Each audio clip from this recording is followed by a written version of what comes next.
Hello everybody and welcome back to a brand new video. Today we're back with another weekly recap because, you know what, the game worlds are down unfortunately. Now I think by the time I upload this video the game worlds should be back online because it should only be a few hours of downtime. So this week we actually did get a game update. Everything about the update was done remotely from the homes of all of the JGX moderators and support team. So really hats off to them to making that work.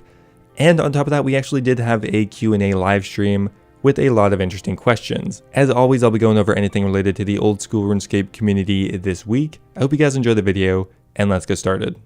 Now today on March 26th, we did end up getting a game update. It's more game improvements from poll number 70. I don't know if this is all of them yet. I think there's probably a few more to add. It really was a massive poll, and we do have the results from that as well, so we can go over that a bit later. Okay, now first up here, one thing that a lot of people have been asking for a while is a decreased respawn timer for Arachnus, and we finally have that. The respawn time has been reduced from 30 seconds to 10 seconds, which means the meta now won't involve hopping worlds every time, which really isn't that fun. Next up here, we have an improved loot table for Crystal Implings. Crystal Implings are actually really rare, so I think it's a good thing that their loot table has been upgraded a bit.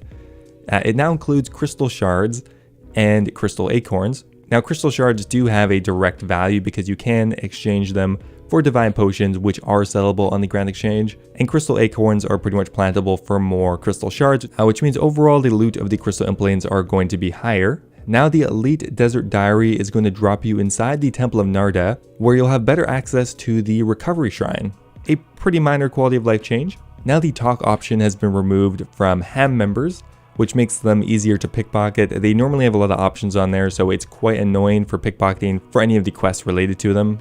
So the aggression range for long-tailed and taloned wyverns have been reduced, which makes it so that they don't really aggro on you from so far away, because once they are aggressive onto you, you can't really attack anything else, which makes it easier to not accidentally have to kill extra wyverns. I find this one kind of funny. Login performance. We're trialing a solution to the login issues some players have been experiencing. You may see slightly slower login processes during this trial, but it shouldn't impact your in-game experiences. Well, my login speed is very slow right now. It's actually so slow I'm not even logging in. And as always, there is a host of small bug fixes and minor quality of life changes, but that's pretty much it for the content update.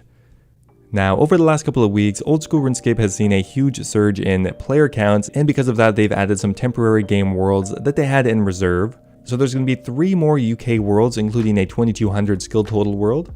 There's going to be 4 more worlds for the United States, 2 more for Germany, and 1 more for Australia. Now, hopefully that will kind of help alleviate a bit of the stuttering that I know I've been seeing quite a bit. And just in case you were interested, we hit 140,000 players online concurrently, I think on Sunday or Monday. So yeah, it is a significant increase.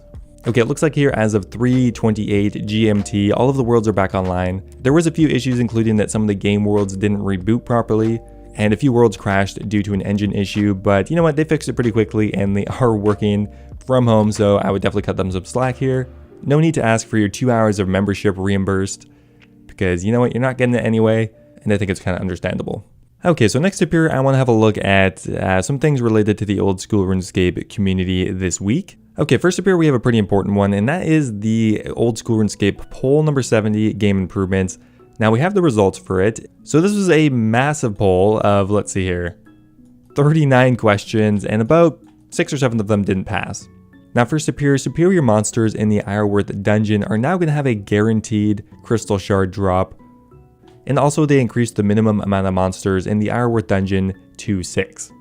Now 2 questions that did fail is they're not going to be changing the mutated blood velds into regular blood velds. And the same thing for greater necreals, they're not going to be adding a regular necreal room.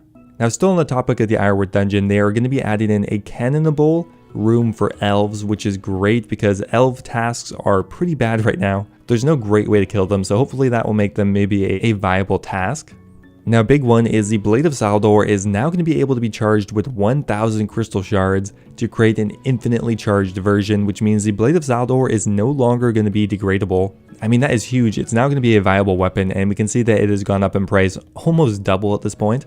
However, with that said, the poll to make crystal shards and crystal dust tradable did fail, which means those will not be directly tradable, although they kind of still are indirectly. Now, while the crystal shards are not tradable, you will be able to deconstruct your crystal items into crystal shards at a rate of 10 for crystal weapon seeds, 100 for crystal tool seeds, 250 for crystal armor seeds, and 150 for enhanced teleport crystals.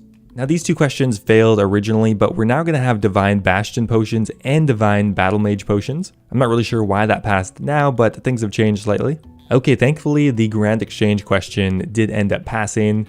There's now going to be a last searched section on the grand exchange, which will allow you to find items that you previously searched and just overall save you a bit of time. Mossy keys dropped by moss giants in the wilderness are now going to get an increased drop chance similar to hill giants.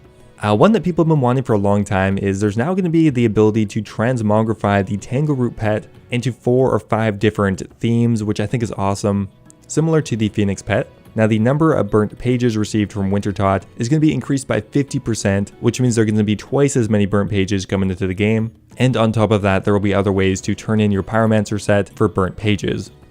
So now it's going to be possible to convert your Vigor's Chainmace, Thamron Scepter, and Crossbow into Revenant Ether, and they break down to 7,500 Ether each. And finally here, there are a few questions that did end up failing. The Ghost from Restless Ghost did not get its combat level lowered from 13 to 6. Who cared about that? But actually there was quite a bit of opposition for that. And finally here, there's a few questions about the Nightmare items. Now the Inquisitor's armor will now have a set effect. For each piece equipped, both damage and accuracy will be boosted by 0.5% while using the Crush attack style.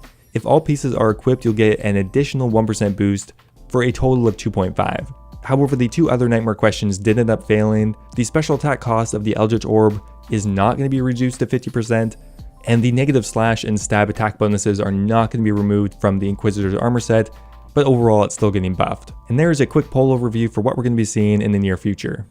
Alright, this week we did end up getting a Runelite update. It seems like we're getting them about once a month or every 2 weeks now, which is fair. Runelite is pretty comprehensive now. But today we got a DPS counter plugin, which has been added to display your DPS, or just total damage to NPCs.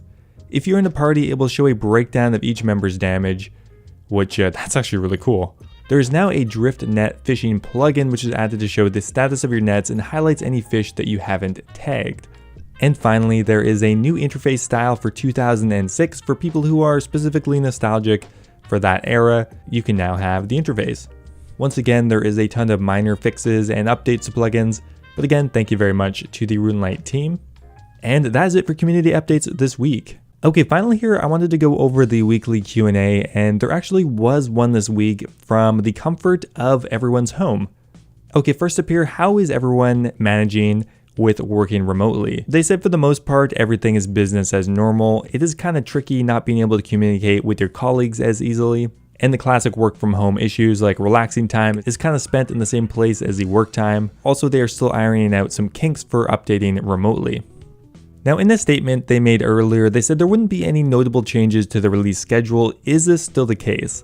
The short answer is no. Last week was very disruptive, and it's inevitable that things are going to get released a bit slower. The expected dates are going to be pushed back, although they didn't publicly release them yet. The death rework specifically is going to get pushed back to late April or early May. Would changing the player cap per world to 1,000 help with lag? They said they think it would, but they'd have to test it out a bit to see if it would work. Now with all these new and returning players online right now, it would be the perfect time for an eye-catching update. Do you have anything planned? They said they might have something planned for the next couple of weeks, but they really don't want it to impact their set out release schedule, but they do understand that it is a pretty good opportunity now to push something out that will really help bring in new players. What do you guys think about making drakes a bit more worthwhile? One suggestion was making the bone drops notable. Now in general, they weren't really keen on making more drops notable because it kind of takes away from the inventory management part of this game. However, they do agree that drakes are not a very good task because of how strong they are and how long the animations are. So they'd probably be looking to fix one of those two rather than make the drops better or noted bones. Now with the recent addition of the Gilnor Gazette, the team managed to pull a working prototype from Soul Wars. Does that mean we theoretically could get 2011 servers? Well, unfortunately, that's a bigger question than just having the code available. The 2011 servers are based on infrastructure that is just not around anymore, so it would be a lot of work and they'd have to do more of an inquiry. Can you make Laron's keys tradable? You can already buy them and trade them by killing another player for a fee. No, they're not really keen on doing that. Now there's been a bunch of extra worlds added recently. Could we get an Asian world or a Canadian world? I didn't actually realize how much I actually want a Canadian world until just this moment. Okay, let me have a look at my stats here. I feel like Canada is pretty far up there as far as viewership. Canada is number 3 for me, the country with the 3rd highest viewership for old school RuneScape videos. Come on guys, where is the Canadian world? Like look at that, Germany is 1.1% for me and they have their own worlds, what the hell? Now there's talk of redesigning the wilderness bosses. If you do redesign them, could you make it so that they have lower defenses and avoidable attacks so we can bring variation in gear? We could was their answer. And finally here, how do you guys feel about max total level worlds? They think it's alright to see maybe just one. Anyway guys, that is going to be it for this week's weekly recap. I hope you enjoyed. If you did, I'd appreciate it if you left the video a like, and I will see you next time.